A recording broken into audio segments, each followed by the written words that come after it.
Halo, assalamualaikum warahmatullahi wabarakatuh. Balik lagi di channel aku Ria NR.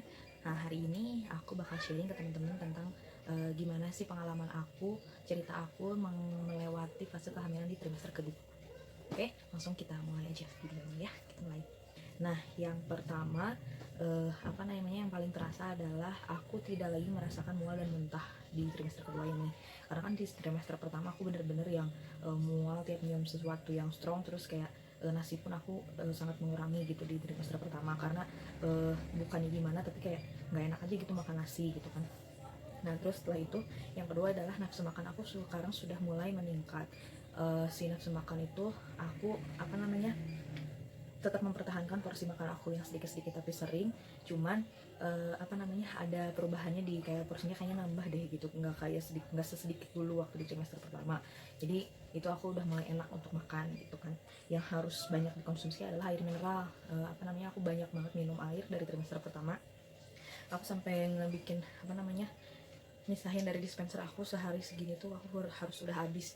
Ini tuh ditulisannya 1300 ml, tapi mungkin sampai sini 1400-an lah gitu, tambah aku minum 1 gelas apa 2 gelas, jadi kan kayak 1,5 liter tuh minimal dalam satu hari.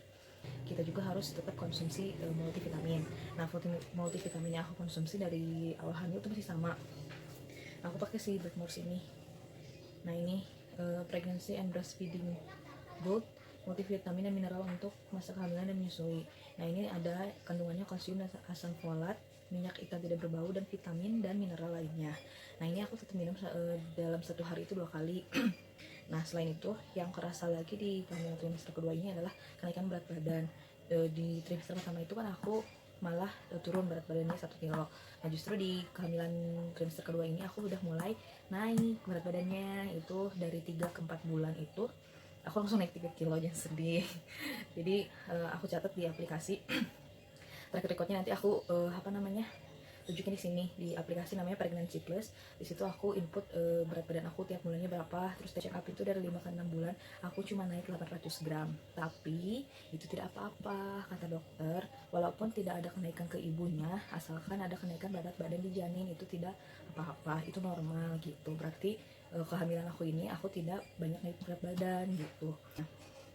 Nah, di aplikasi itu juga pokoknya aku dicatat semua. Selain aplikasi Pregnancy Plus juga itu aku ada teman Bumil sama SN Peran. Itu aku pakai 3 aplikasi itu, tapi yang sering aku pakai sih si Pregnancy Plus gitu.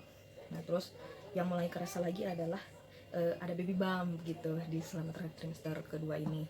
Walaupun di awal-awal memang belum kelihatan, kayak di 4 bulan 5 bulan itu masih yang wajar lah gitu, masih masih buncit yang wajar. Tapi udah mulai di 6 bulan tuh udah mulai kelihatan si perutnya. Tapi emang aku tipikalnya perutnya nggak terlalu besar. Tapi alhamdulillah si dede bayi di dalamnya normal normal aja si berat badannya.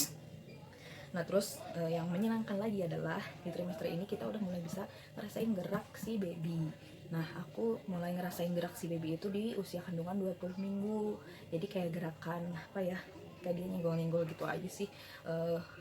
Kayak ya mulai geli-geli gitu. Itu aku di 20 minggu udah mulai ngerasa. Kita harus tetap ngawasin gitu si gerakan bayinya. Kita harus aware berapa kali, seberapa rutin dia bergerak dalam satu hari. Kalau misalkan dalam satu hari bergeraknya cuma sedikit, itu kita harus udah mulai khawatir juga gitu. Tapi ya jangan panik gimana gitu. Cuman kita kalau udah panik banget ya nanya aja ke dokter gimana.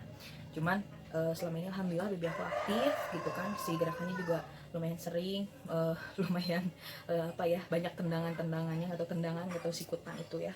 Itu udah mulai kerasa gitu kan. Itu yang paling menyenangkan. Dan salah satunya setelah itu adalah kita udah bisa tahu gender si baby. Nah, di usia kehamilan aku 4 bulan atau di berapa minggu ya, sekitar 22 minggu aku ke dokter, dan perkiraan pertama dari dokter adalah laki-laki. Kenapa? Karena kalau laki-laki katanya sudah bisa terlihat dari dia kan pas USG itu kelihatan di selangkangannya, ini paha, ini tulang paha. Nah, di tengahnya itu ada moncongnya gitu kata si dokter sih itu udah ada monasnya. Aku selama dari 4 sampai 6 bulan kemarin masih tetap si gendernya laki-laki, dikasih tahu sama dokter. Nah, mungkin nanti minggu depan aku akan check up lagi, akan make sure si jenis kelaminnya, karena kata dokter harus nunggu dulu si buah zakarnya supaya kelihatan. Itu sih. Terus mungkin kalau keluhan-keluhan yang aku rasain selama di trimester kedua, Itu beda kayak di trimester pertama. Kalau apa namanya, kalau di trimester kedua ini banyak kerasa di apa perubahan di fisik gitu. Pertama aku sambil lihat catatannya supaya nggak lupa. Apa di lipatan-lipatan tuh kayak di leher, di apa di selangkangan, di ketiak tuh mulai menghitam. Jadi aku kalau baca-baca di apa internet, terus baca-baca review, ternyata itu memang normal. Kenapa? Karena ada apa ya, kayak melanin gitu di dalam tubuh kita yang meningkat selama hamil, jadi menghasilkan si lipatan-lipatan hitam. Itu wajar dan normal, nanti juga katanya hilang sendiri.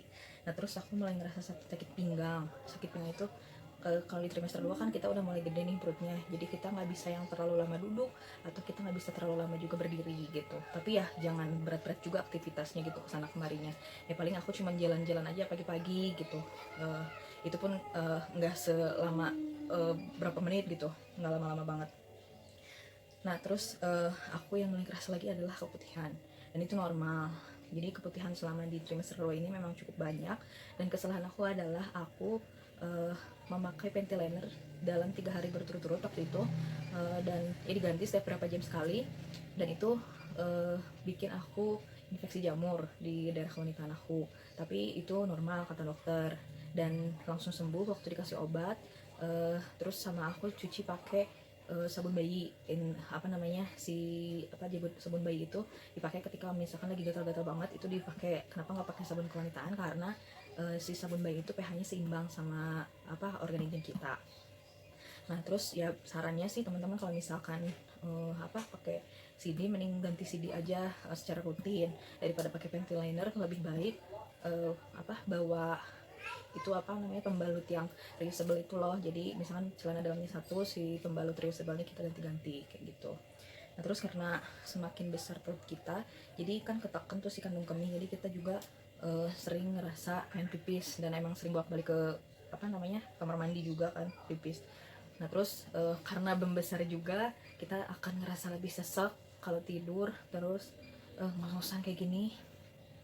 Terus kalau tidur itu kita udah mulai susah cari posisi. Jadi karena kalau kita telentang tuh ngerasanya kayak ketekan aja perut sama dada gitu. Nah jadi baiknya kalau misalkan udah di trimester kedua, tidur tuh udah kayak miring ke kiri atau miring ke kanan. Nah, kalau misalkan teman-teman mau beli bantal hamil juga itu direkomendasikan kalau menurut aku gitu ya. Jadi ada penopang, misalnya kita ke kiri, tidurnya ke kiri, nanti di depan tuh kan ada topangan si bantal yang depan sama yang belakang buat di pinggang kita. Cuman kalau aku pribadi aku nggak beli, aku cuma pakai bantal sama guling aja sih. Diganjel di depan aku pakai guling, di belakang aku ganjel pakai bantal. Jadi posisi tidur aku ya kalau ke kiri ke kanan gitu. Aku sangat menghindari tidur untuk telentang, karena itu akan mengurangi apa sih namanya, aliran darah ke si janin kayak gitu. Nah terus udah mulai di trimester kedua akhir-akhir itu aku udah mulai kayak ngerasa bengkak di tangan sama kaki. Cincin juga aku udah nggak pakai karena udah susah banget buat dikeluarin. Terus si kaki itu kalau bangun tidur kayak ngerasa bengkak banget. Tapi itu pelan-pelan kalau aku jalan kaki, misalnya di kamar doang jalan-jalan gitu, itu udah mulai hilang kayak gitu.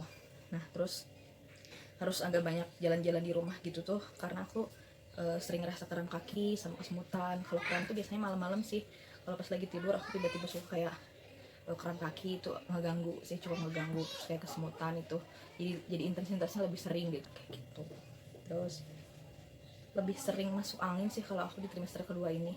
Terus ulu hati juga semakin sakit, kayaknya asam lambung juga mungkin naik ya. Jadi itu yang paling aku sering rasain. Jadi aku sering pakein si kayu putih sama si Vicks Vaporub buat di perut, karena kita nggak boleh minum obat gitu. Nah kalau dari stretch mark sendiri, alhamdulillah aku sampai saat ini belum muncul stretch mark. Tapi dari awal kehamilan sampai sekarang aku nggak pernah lewat untuk pakai lotion. Nah lotionnya apa, itu ada di video aku yang apa namanya, yang berbeda. Itu aku di situ pakai lotion dan juga campuran lainnya supaya menghindari stretch mark. Mungkin ya nggak bisa dihindari, tapi aku mau prevent gitu, mau mencegah. Sampai akhirnya sejauh ini aku belum ada, alhamdulillah gitu kan. Nah terus yang terakhir adalah yang sering aku rasain adalah aku sering debar-debar, kayak apa ya, tiba-tiba deg-degan gitu kan. Kenapa gitu.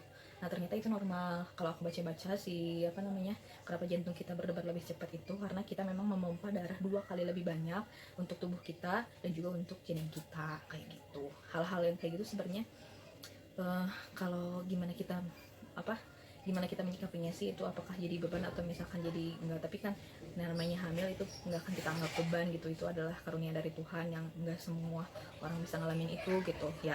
Aku sih bersyukur aja dengan segala yang aku rasakan ini, nikmat gitu, nikmatnya kehamilan tuh seperti ini gitu. Jadi ya alhamdulillah, apa namanya, kita melalui ini dengan sehat. Mudah-mudahan teman-teman di luar sana yang lagi hamil juga sehat, lancar nanti lahirannya gitu kan, kita sama-sama berjuang gitu. Nah nanti mudah-mudahan di trimester selanjutnya aku bisa melewati dengan lancar dan juga bisa bikin video untuk share ke teman-teman. Oke. Nah mungkin segitu aja video dari aku tentang kehamilan di trimester kedua. Mohon maaf kalau misalnya ada kesalahan. Nanti teman-teman kalau mau ada saran atau misalkan mau komen juga boleh ya di kolom komentar. Oke, jangan lupa like dan subscribe. Oke, dadah.